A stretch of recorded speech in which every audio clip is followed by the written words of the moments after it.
Muchas veces escuchamos hablar del autismo en chicos. Muy pocas veces o nunca que hay adultos que también lo padecen. ¿Cómo son? ¿Cómo es su vida? ¿Cómo es la convivencia? Queremos hablar, porque el autismo también es cosa de grandes.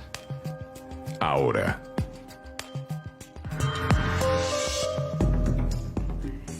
El autismo contado en primera persona desde la vida adulta. El desafío necesario de todos de comprendernos. El agradecimiento ya de antemano para ellos que quieren hablar y que nos permiten adentrarnos en un tema del que no solemos hablar. No solemos hablar porque en general se habla del autismo en chicos, pero estos chicos crecen y son adultos y atravesaron durante toda su vida con estos trastornos del espectro autista que le generaron muchísimas dificultades en su vida, desde niños hasta inclusive en la adultez. El conseguir trabajo, el enfrentar y hacerse amigos en la adolescencia.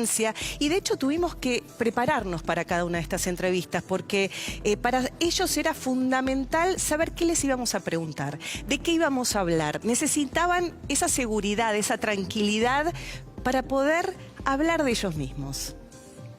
Un ejercicio periodístico no solamente desafiante, sino necesario. Autismo en adultos. Hola, Horacio. Hola. Queríamos hacer una nota sobre las personas adultas que padecen autismo. Necesitábamos orientación y también saber un poco cómo podíamos encarar las entrevistas. No es sencillo entrevistar a una persona con trastornos del espectro autista. Hay que preavisarle y hay que anticiparle lo que va a suceder. ¿Qué es el autismo? Es un término para describir una serie de síntomas que afectan básicamente tres aspectos. Lo primero es la interacción social, es decir, acá hay problemas en la interacción social. Lo segundo es la comunicación verbal y no verbal. Y lo tercero es el comportamiento, la mirada esquiva, el tema, por ahí digamos, trastornos del sueño. Son las cosas que más comienzan a llamar la atención. ¿Cómo es ser papá de un hombre autista? Soy un papá con 8 hijos, Ignacio es el número 3, tiene ya 40 años, ahora va a cumplir 40 años. Y te puedo decir que le debo mucho a Ignacio, que yo conozca un poquito más al ser humano y que me doy cuenta que en 40 años, en 4 décadas de mi vida, valió la pena ser padre de una persona con autismo. Incluso en el siglo XXI, el autismo sigue siendo tabú. Lamentablemente, son cosas que no se hablan. Como que los autistas somos personas que no estamos en el sistema. He vivido con mucho bullying encubierto, pero bullying al fin. Es un trastorno neurobiológico, que tengo que enfrentarlo, pero ya con conocimientos de causa.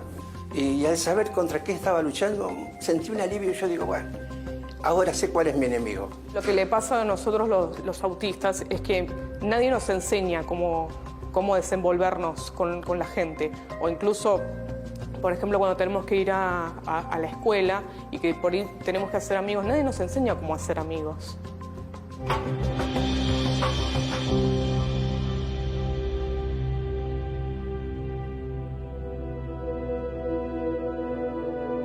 ¿Te acordás cuando te diagnosticaron autismo? Empezamos a ver unos médicos, unos neurólogos, unos psiquiatras, porque estaba muy mal. O sea, no podía hacer nada yo, no podía hacer nada solo, no podía comer solo, no podía ir al baño solo, no podía ni siquiera pasar por ese marco de esa puerta, no podía hacerlo, porque sentía que había una barrera invisible que me impedía pasar. Un médico dijo, en ese momento fue como que a Tomás le desconectaron un cable que tenía en la cabeza. Tuve un tratamiento muy complejo porque yo la pasaba muy mal, pero por suerte con el tratamiento y con todo pude mejorar y ahora estoy donde estoy. ¿Terapias de qué tipo? Básicamente cognitivo-conductual, enseñarle esas habilidades sociales que él tenía dificultad de adquirir por sí mismo. Y eso le daba muchas herramientas y a nosotros también para entender cuál era, en qué estaba necesitando ayuda. Ahora soy casi una persona, abro comillas, normal. Puedo pasar por el marco de esa puerta, puedo ir al baño, puedo comer, puedo ir a la facultad, puedo trabajar, puedo tener pareja, puedo tener todo. Y la verdad es que si me preguntan cómo logré todas estas cosas, yo les digo, la verdad es que creo que lo logré porque no me rendí.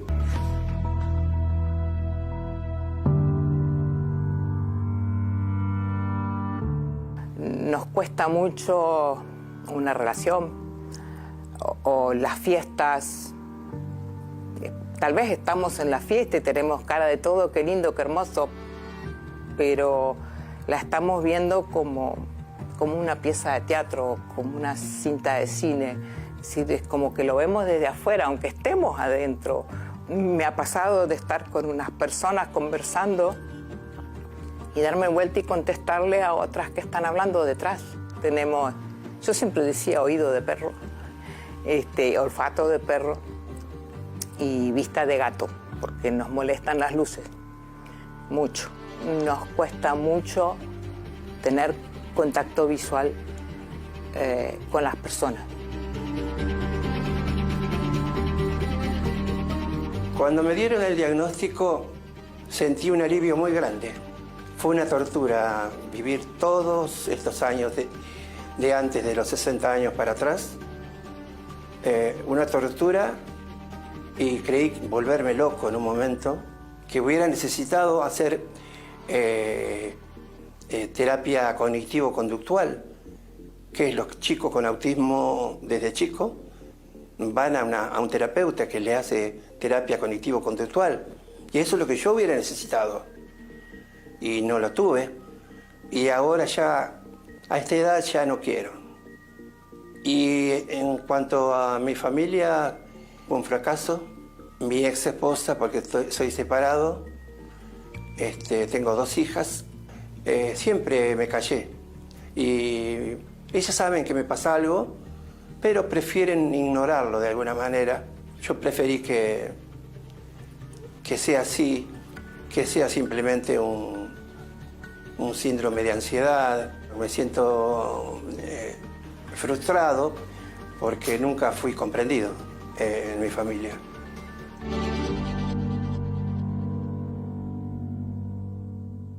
¿Cuándo te diagnosticaron autismo?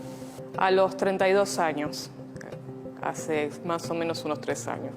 Yo fui a un instituto con un doctor y bueno, me había dicho que el diagnóstico había salido positivo. A pesar de que después yo sentí como una paz de decir, bueno, encontramos el problema, me pasó que después fue como que yo sentí que había vivido 32 años de mentiras. ¿Por qué? Porque antes del diagnóstico yo estaba completamente convencida de que yo era como todos, como cualquier otra persona, y que en realidad mis rarezas eran un rasgo de mi personalidad.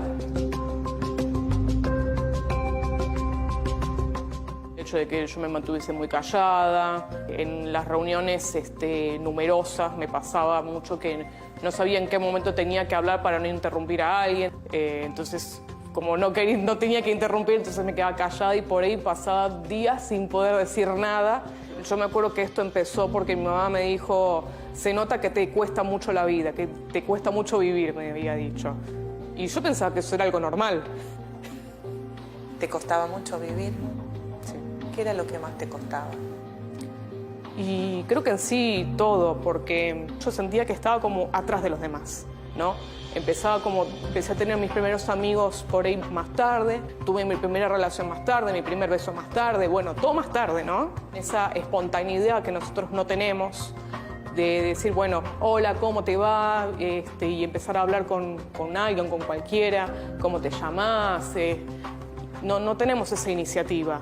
Después, con el tiempo, fui como decía, bueno, sí, soy diferente, ¿y qué? Jorge, como papá, ¿cómo fue acompañar toda esta historia de Marianela? Hubo una vida antes del diagnóstico y otra después. A partir de ahí cambió todo. Cambió la relación nuestra con ella. Pero también nosotros aprendimos a cómo comunicarnos, que no era señalar con el dedo ni decir esto sí, esto no, o yo soy como soy. No, había que adaptarse y estar de igual a igual y abrir también la cabecita. Fue un aprendizaje. Y también cambió la vida de ella porque se sintió más comprendida, más abierta. ¿Qué es lo que más te genera problemas o dificultades en la vida cotidiana? Me cuesta relacionarme con los demás. Me invitan a una casa y a veces yo no sé si hay que llevar algo o no. Siempre pregunto antes. ¿Te manejas solo? Sí, hay algunas cosas que soy bastante independiente. Todavía requiero algo de ayuda. ¿Y qué estudias? Biología. ¿Cómo es tu vida hoy? ¿Trabajás? Sí, trabajo dándole clases de dibujo a chicos. ¿Y terminaste de estudiar? ¿De qué te recibiste? De diseñadora gráfica.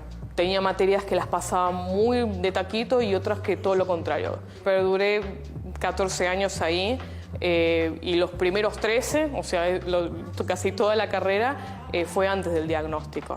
Yo hice la secundaria de adultos. Estábamos haciendo una prueba, un compañero mío se estaba copiando de matemáticas de mi hoja.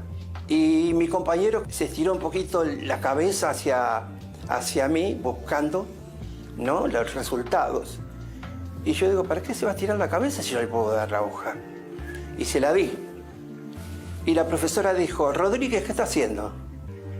Le digo, le estoy dando la hoja. ¿Por qué le acaba de dar la hoja? Porque se estaba esforzando en mirar la prueba y le di mi hoja.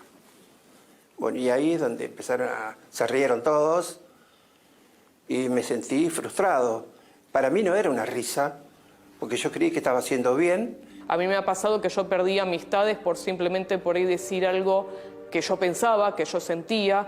Es como que no tenés filtros, decís lo que pensás. Sí, sí. ¿Tenés amigos? Sí, tengo amigos, sí, sí. Poquitos, pero tengo. ¿Y cómo fue tener pareja? Bien, pero la verdad que preferiría no tenerla porque sentía que me ofuscaba un poco las relaciones. Sentía que tener una pareja era como ser demasiado responsable sobre la felicidad de otra persona y digo, me parece que debería más preocuparme por mí misma que por ahí por lo que le necesita la otra persona. Y la verdad que no quiero tener pareja. La gente no nos conoce, la gente no nos entiende. No porque no quieran, sino porque no saben por dónde empezar. Se suele decir que los autistas somos muy inteligentes y que somos muy hábiles para algunas cosas, como las matemáticas o los deportes o cosas así. Pero la cosa es, el autista no quiere ser más inteligente que los demás. El autista simplemente quiere ser como los demás. Todo el tiempo estamos buscando ser como los demás. Todo el tiempo estamos buscando que nos incluyan, que nos contraten, que nos hablen.